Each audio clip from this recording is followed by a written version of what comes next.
அவர் நடத்துறார். என் ராஜா என்னை நடத்துறார். இங்க ஓக்கு தன் ஜனத்தை கூட்டிட்டு வரும்போது பரலோக ராஜா மோசே சொல்ல நம்ம ஆட்களையும் கூட்டிட்டு போ அப்படின்றார்.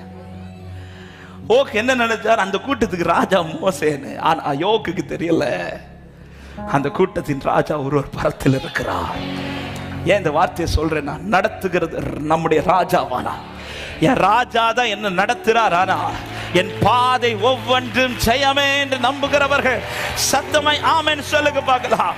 இந்த ஓக்கு எழும்பினதும் இந்த சத்துரு கூட்டம் என்பது நினைக்காத கூட்டம்.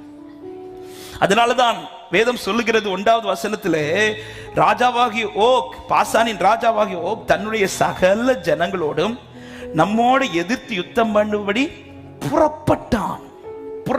வாரம் வந்த பிறகுதான் தெரியுது இப்படி ஒரு கூட்டம் எதிர்த்து நிற்கிறது. அதை பார்த்து தான் கர்த்தர் சொல்றார், இதை பார்த்துலாம் நீ பயப்படாத.